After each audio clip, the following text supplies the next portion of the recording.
Também vou ser muito rápida. Bem, como sabem, boa noite a todos. Antes de mais, queria agradecer naturalmente a vossa presença.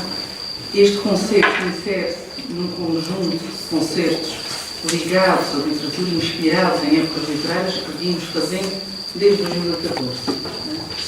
E, portanto, já se percorreu a época medieval, já se percorreu também o Renascimento, e agora temos o Barroco e o Neoclassicismo, e havemos ter, nos próximos anos, também outras épocas a abordar aqui. Eu queria naturalmente agradecer às pessoas que serão os protagonistas desta sessão e que farão esse concerto para vós. O coro dos funcionários da biblioteca, que tem abrilhantado muitos dos eventos da casa e que tem contribuído também para divulgar a nossa literatura e para fazer chegar até vós. O Dr. Duarte, o Gonçalves da Rosa, que naturalmente é o maestro desta grande orquestra, o Francisco Rocha e o Fábio Silveira e a Luana também, que nos têm acompanhado em muitos desses eventos de música erudita e clássica, e naturalmente, último, mas não por último, o Dr. Sérgio Toste, que tem contribuído com os seus conhecimentos aprofundados sobre esta matéria para também nos dar a conhecer melhor de que forma estas duas formas de arte se casam e contribuem para o nosso engrandecimento e para o conhecimento cultural que devemos ter sempre o dever de querer aprofundar na vida. Portanto, espero que gostem deste momento. O coro estará naturalmente com uma surpresa, que vamos ter alguém do coro, também vai ter aqui um momento a solo, e portanto espero que vá de encontro ao que esperam e àquilo que vieram aqui partilhar e ouvir. Muito obrigada.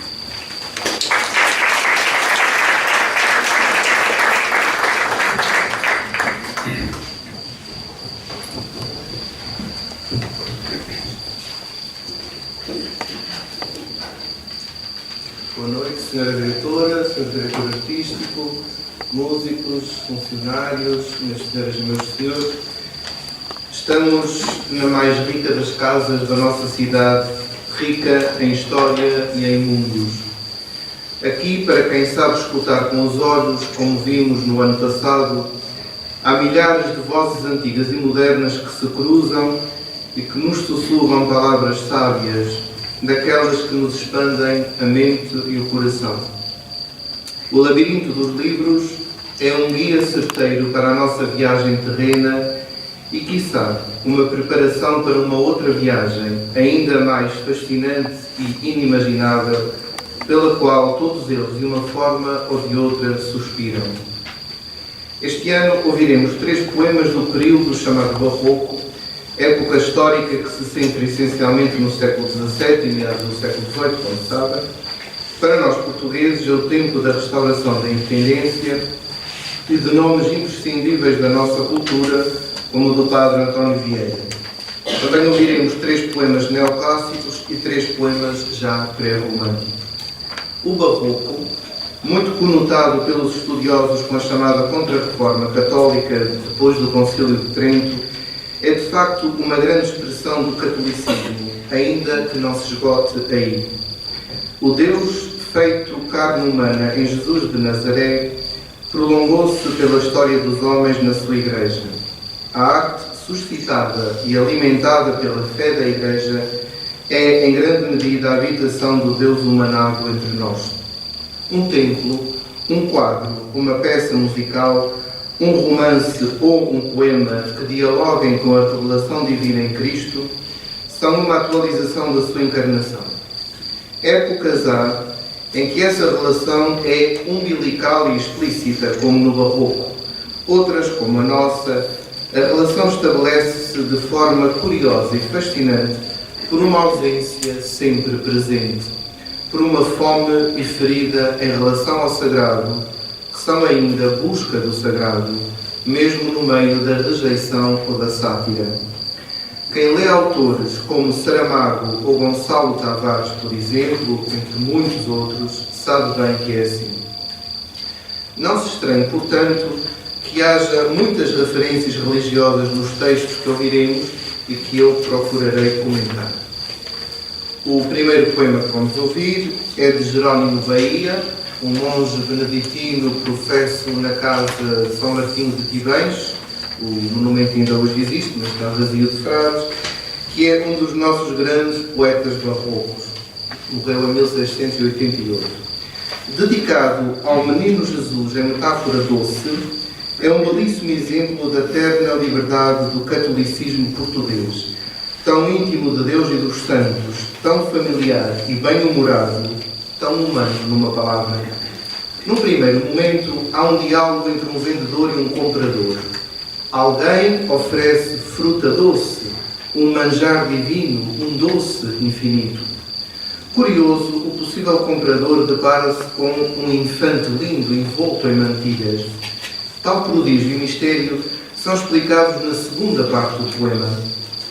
A confecção de tal iguaria, fruto da economia da salvação, é-nos dada através da evocação de alguns conventos femininos de Lisboa em pleno funcionamento no século XVII. Assim, os mistérios cristológicos, como a Anunciação, a Encarnação, o nascimento da Madre de Deus, a presença eucarística no Santíssimo Sacramento, bem como a crucificação no Calvário, correspondem aos nomes de conventos femininos. O da Anunciada, do Salvador e do Sacramento eram de freiras dominicanas. O de Santa Ana da Esperança e do Calvário eram de franciscanas. O da Madre de Deus, ou das Claras, era naturalmente de clarissas. E o da Encarnação era de beneditinas. Deste modo, cada comunidade feminina funciona como um ingrediente de memória para se confeccionar a receita deste manjar divino. Esta Lisboa católica tem na sua geografia os momentos mais importantes da vida do Menino Deus. As freiras são a sua memória viva. A existência geográfica, arquitetónica, culinária dos conventos prolonga a memória do menino, torna-no presente aos contemporâneos do poeta. A fé católica é para ver, tocar, palpar, degustar. A fé também se comunica pelos 5 sentidos, como está no próprio poema, alimenta e adoça a vida. Que saborosa expressão da nossa cultura, a doçaria conventual. No terceiro momento, o poeta explicita os efeitos desse doce Salvador, feito sacramento, que é capaz de tornar vivos os mortos, de fazer erguer do pecado e da morte. O banquete sacrificial tem esta sobremesa prodigiosa. O segundo poema é de uma freira, mais uma religiosa, uma freira dominicana portuguesa, que atravessou quase todo o século XVII e que adotou o nome religioso de Soror Violante do Céu.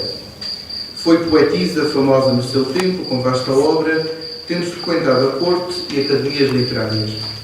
O soneto é construído a partir de interrogações retóricas que exprimem a dialética temporal do amor. Quem ama sofre ao imaginar uma mudança. Quando ela acontece, o sofrimento é naturalmente muito maior. Assim, amar é um tormento, porque a imaginação, a suspeita, o temor são hiperbolicamente carrascos cruéis do amante. Os tercetos, introduzidos pelo Conetor, porém, vêm responder às questões iniciais através daquilo que os gregos chamaram a dionata e os latinos impossibilia, hiperbolos. Se a suspeita do fim do amor era suficiente para causar a morte, a averiguada e concretizada mudança dos sentimentos amorosos de quem se ama é de tal gravidade que terá efeitos post-mortem, ou será mesmo suficiente para que se ressuscite e se volte a sofrer. O terceiro poema desta parte é de Francisco Rodrigues Lobo, o poeta mais antigo deste nosso concerto, nascido no ano em que morreu Camões. Formado por 7 oitavas de redondilha menor, percebemos de imediato o contraste entre o ritmo leve e o conteúdo sapiencial do poema, como se o tom ligeiro exprimisse o pensamento leve, que é analisado e criticado por oposição à lição de funda dimensão humana que se extrai. É um lançar em razão, um procurar alcançar cognitivamente, através da própria dialética do texto, o sentido das ilusões, enganos, vãs esperanças, loucos desejos que atormentam o poeta, tendo por única recompensa o merecimento de ter sofrido de sabor religioso e sacrificial. Este é, pois, um poema de autoanálise, um caminho de sabedoria, pobre de quem ainda não descobriu esta dimensão das letras. Por isso também se entende a densidade do tempo psicológico. A minha alegria, vinda por enganos, tardou 1000 anos, durou num só dia. Alegria, breve e frágil, é aquela oferecida aos homens. Uma árvore verde que promete muito, mas que não chega a frutificar. Por isso o poeta se esforça por entender a sua condição, que é também a nossa. Procura-se analisar a dor, os estados da alma, anseia-se pelo sossego estragado pelo desejo, equaciona-se a desequilibrada relação entre o bem e a dor que ele exige. Sabemos que o barroco é uma época de aguda consciência da fragilidade humana, da sua inconsistência e efemeridade. Daí que, ostensivamente, se tenha revestido como compensação nos europeus da forma e na explosão da sensualidade artística. Sublinho-se, por fim, que a alusão metafórica ao mito de Ícaro na última estrofe, como se cada um de nós, alado na fragilidade incandescente do desejo, fosse sempre o potencial herói caído, consumindo-se a si mesmo, deixa perceber bem o contraste entre paganismo e cristianismo. Os Ícaros dos mitos gregos sempre se afundaram em desespero e em horrendos e irremediáveis castigos. Os Ícaros cristãos são sempre alçados e redimidos nos braços da cruz, por mais funda e feia que tenha sido a queda. Nunca será demais, em tempos avassaladoramente neopagãos, relembrar estas diferenças.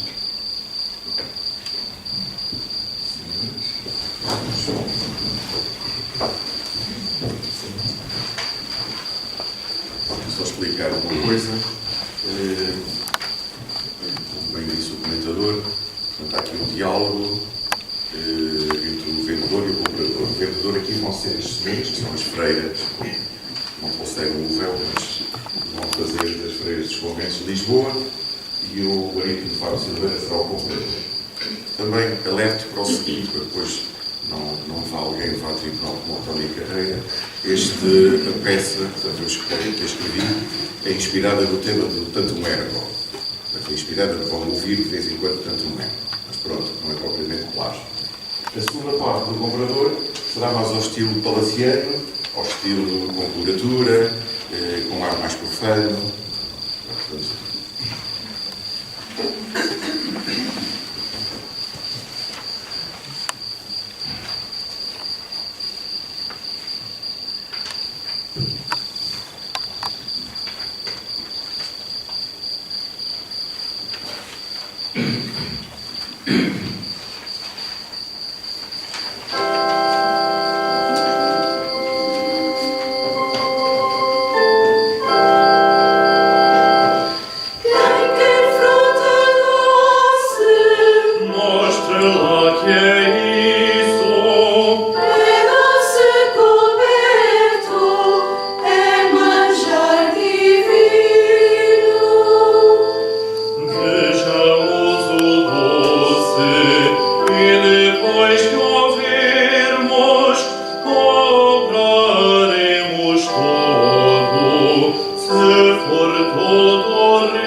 Volto ai mentire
veio da Madre de Deus, depois às claras foi visto encarnação, se entrou por amor divino. Fazem dele estimação as freiras com tal capricho, que apuram para este doce todos os 5 sentidos. Afirmam que no Calvário terá seu termo finito, sendo que no sacramento há de ter novo artifício. Encarnação, entrou por amor divino, que seja doce este infante, a razão o está perdendo, porque é certo que é morgado, sendo unigênito filho. Encarnação, se entrou por amor divino. Exposto ao vigor do tempo, quando tiritanozinho caramelo parece, pelo branco e pelo frio. Tal doce é que, porque farta ao pecador mais faminto, será de pão com espécies, substancial doce divino. Encarnação, se entrou por amor divino. É manjar tão soberano, regalo tão peregrino, que os espíritos levanta, tornando aos mortos vivos. Encarnação, se entrou por amor divino. Tão delicioso o bocado, será de gosto infinito, manjar real verdadeiro, manjar branco parecido. Que é manjar dos anjos, dizem talentos muito fidedignos, por ser pão de ló que os anjos foi a figura oferecido. Encarnação, se entrou por amor divino.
A segunda parte do nosso concerto apresenta-nos 3 poemas neoclássicos.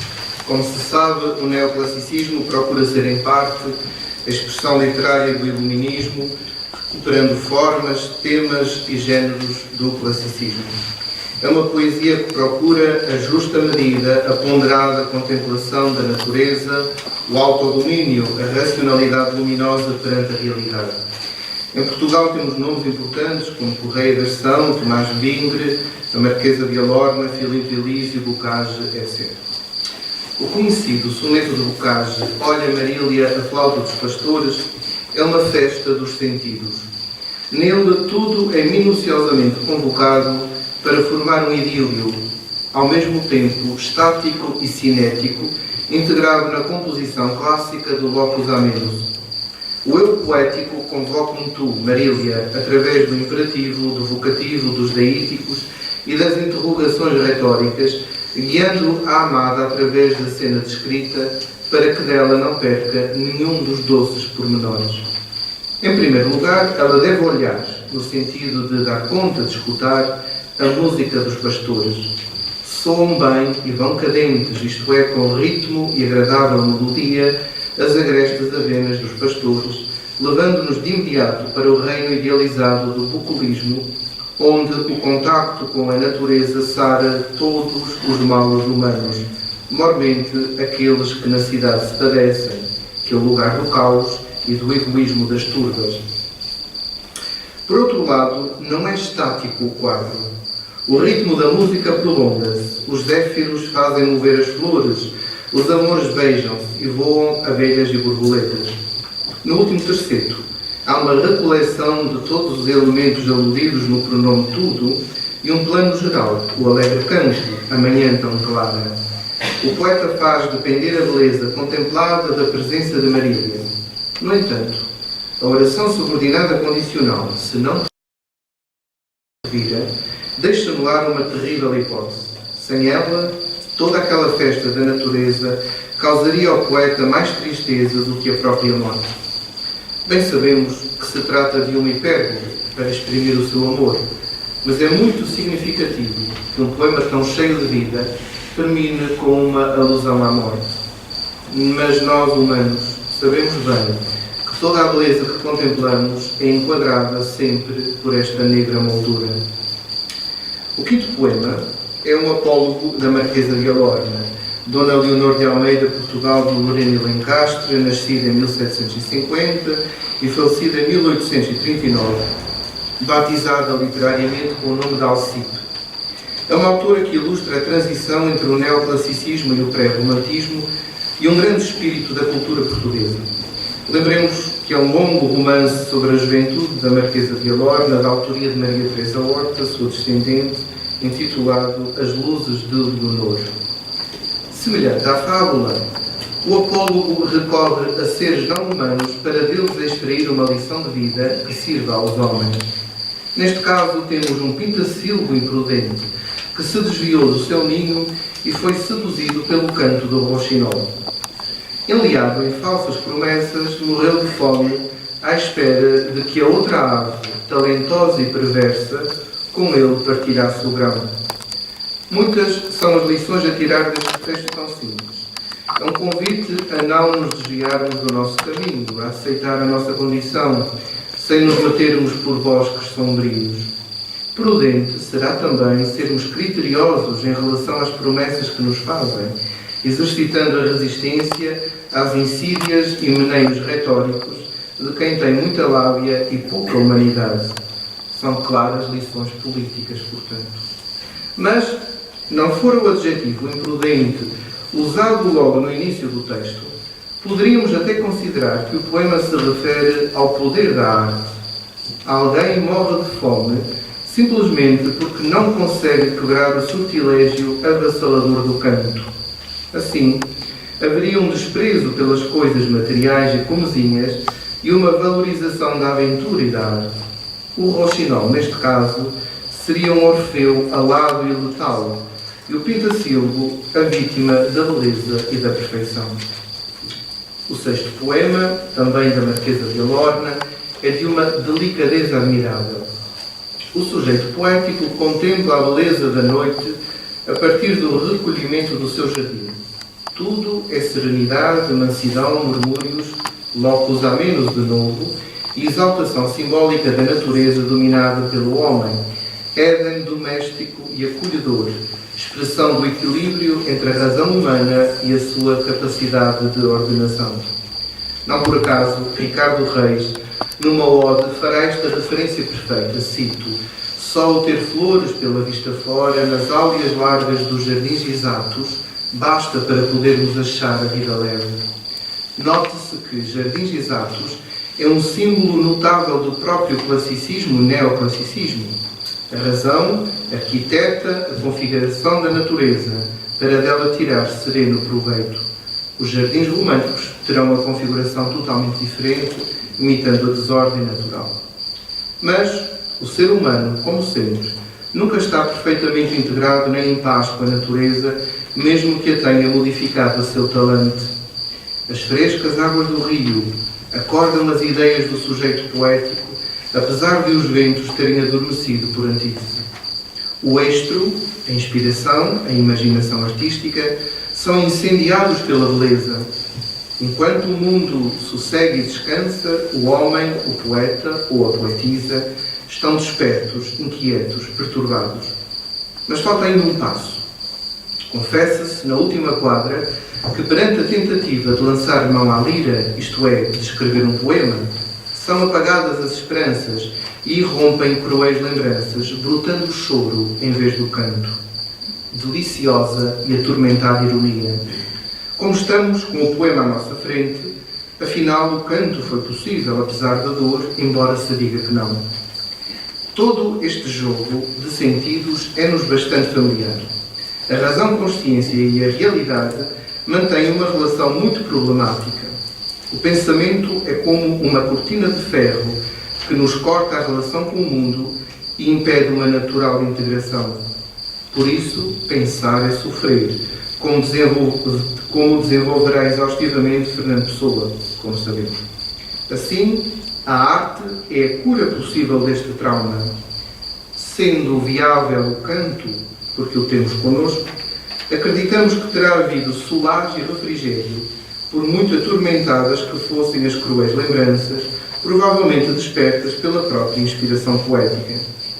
Como as ostras, que quando são feridas formam pérolas no processo da cura, os homens e as mulheres fazem versos quando feridos pela vida. Que melhor terapia!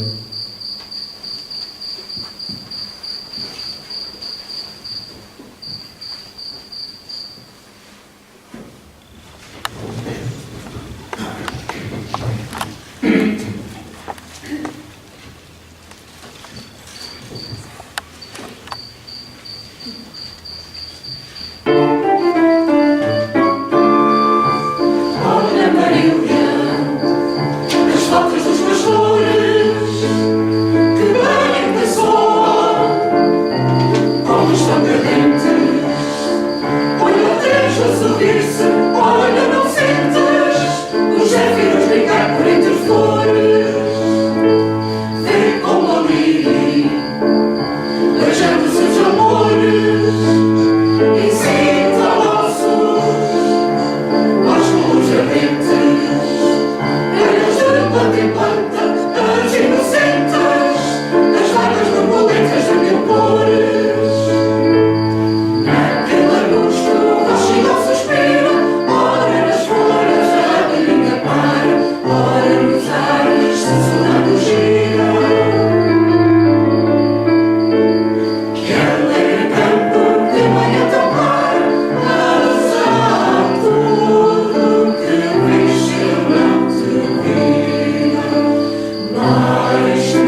é do nosso conterrâneo, que celebra este ano 150 anos de nascimento, da boa e música de Tomás Borba, compositor.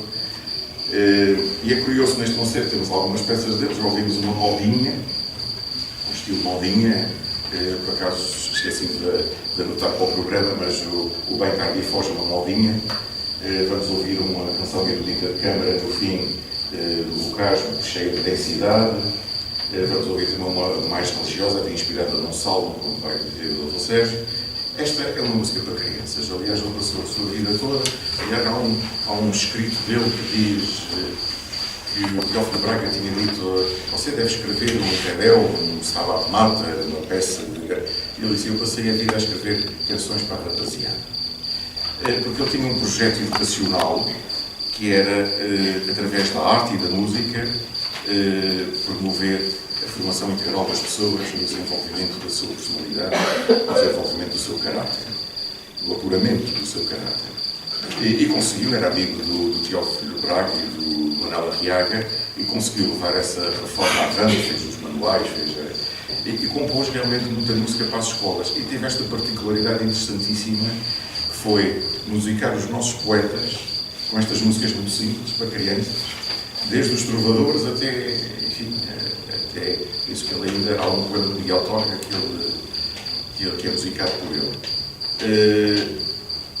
E assim ele levou a poesia portuguesa às escolas, ao país inteiro, o ser português, a identidade portuguesa. Vamos então ouvir o Pintacílgo, que é uma música extremamente infantil. Melodia muito fácil, assim os meus aprendiam facilmente e iam também apreendendo a poesia portuguesa.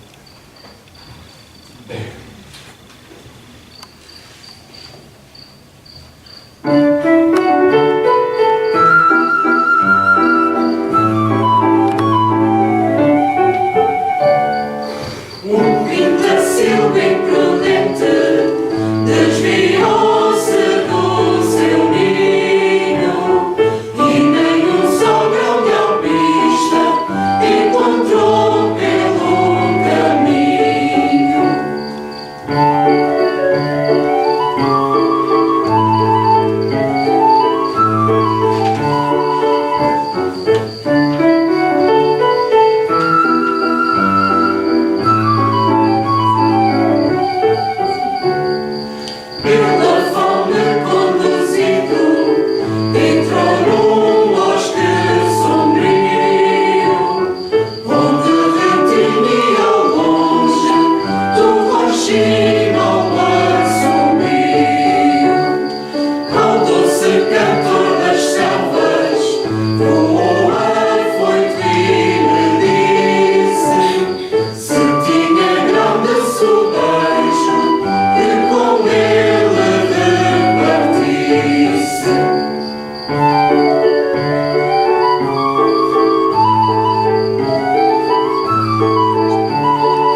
romantismo, como o nome indica, é grosso modo o período de transição entre o neoclassicismo e o romantismo. Por isso, encontramos os mesmos poetas a escrever de acordo com ambos os estilos de época. Provavelmente é Bocage o nosso melhor pré-romântico, aquele que melhor representa o fascínio pelo negrume, a irracionalidade, os ambientes góticos e o erotismo desmedido que há de ser o centro do romantismo escrito. Sem esquecer o intenso fascínio pelo mistério, pelo infinito e pela eternidade, como bem fica patente nessa obra maior do romantismo europeu, que é Le Génie do Christianisme de Chateaubriand, traduzido no século XIX, claro, por Camille Castelbranco. O sétimo poema, que ouviremos, o terceiro de Alcipe, é de uma elegante simplicidade. Imagina um mundo harmonioso em que todos os povos do globo louvam a Deus noite e dia, aliás, como foi dito, a adaptação do som. A segunda oitava é mais expressiva, pois exprime a existência dos prodígios divinos operados no mundo a favor dos seres humanos, elementos muito mais valorizados mais tarde pelo romantismo. Ademais, a imortal verdade que dele procede, que é o próprio Cristo, vem ao nosso encontro, anulando a distância da longa eternidade. É, pois, um Deus benigno e amigo dos homens, verdadeiramente filantropo, como bem exprime a teologia mais ortodoxa. Em seguida, o soneto de Manuel Maria Barbosa de Bocage, que faleceu em 1805, uma das grandes almas inquietas da nossa cultura. O soneto é Meu ser evaporei na lida insana, que é um perfeito exemplo do pré-romantismo. O ser do sujeito poético é vítima da lida insana do tropel das paixões, da loucura, portanto, capaz de o arrastar para o abismo. A vida humana, e de modo particular a vida pessoal deste ser único, que é o sujeito poético, é um turbilhão de ilusões, de enganos. Cai na armadilha de uma existência falaz, pois a mente orgulhosa deixa-se encandear por 1000 sóis, 1000 tentações, 1000 enganos. Os prazeres, vistos como companheiros e tiranos, são outro elemento fundamental, verso ou reverso, das paixões e das ilusões. A natureza escrava que sucumbe ao mal é uma realidade tão autoevidente que será estultícia negá-la. Temos atrás de nós séculos de tradição espiritual que nos ensina a pensar nos limites, na cinza da nossa condição, para podermos viver com sabedoria. Por muito leviana que tenha sido a vida do poeta, é pensando nessa grande tradição que ele compõe o poema. É assim, uma alma profundamente inquieta e perturbada que se confessa no soneto. A sede que impele o homem a desejar sempre mais foi, de acordo com o poeta, dirigida a ruim fonte. Este mundo, inquinado pelo mal das origens, nunca poderá satisfazer os mais profundos anseios humanos. Causa dó a moderna revolta contra a boa e velha teologia do pecado original, como se o pântano de males, corrupção, destruição do planeta, terrorismo, desespero, miséria, indigência moral com o longo, etc., não fossem sinal mais do que evidente de que o homem, abandonado a si mesmo, é um ser propenso ao mal e ao egoísmo. Uma educação e uma cultura que esqueçam isto são um desastre anunciado. O poema de Bocage faz eco da revolta como condição no militante do ser, que será mais tarde exaltada no romantismo. Ainda hoje, pobres de nós, pensamos que ser revolucionário, ou ainda pior, ser revolucionário permanente ou em curso, é a joia da coroa da liberdade. O poeta do Sado bem exprimiu o contrário no final do seu soneto. Deseja ardentemente, qual bom ladrão à direita do Senhor crucificado, que haja um momento, só possível pela imensa misericórdia de Deus, em que os numerosos anos perdidos sejam resgatados, purificados e redimidos. Saiba morrer o que viver não soube. É um grito cheio de esperança. Até ao fim há possibilidade de salvação. Por último, o poema que vamos ouvir é a parte final da elegia à morte de Dona Inês de Bocage. Como sabemos, elegia é um canto fúnebre.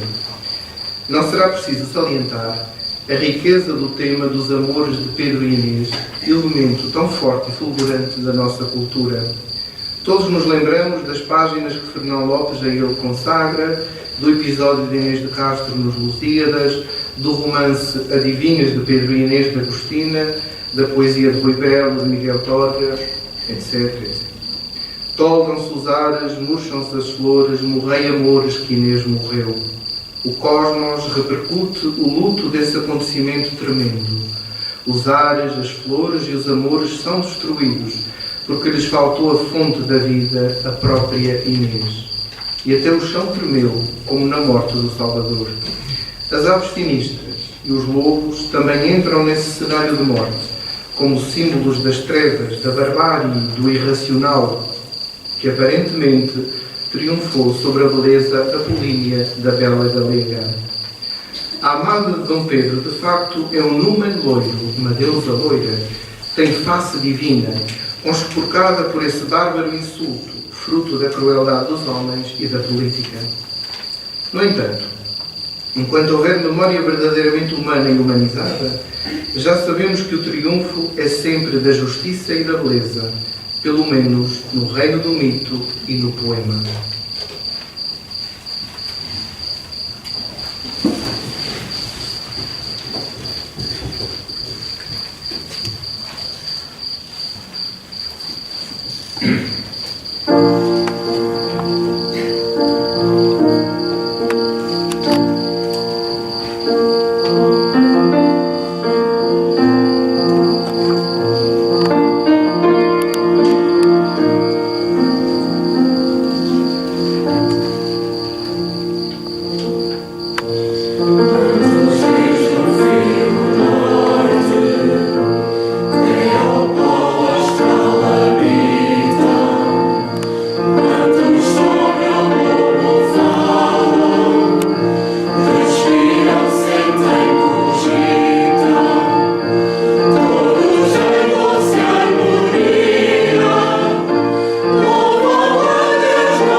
tenho 2 peças do Borba, o resto foram tudo estreias, não digo hoje, mas ontem foram propostas expressamente para esta sessão, foram estreadas ontem, na sessão que se fez para as escolas, para a escola, para a Jerónimo.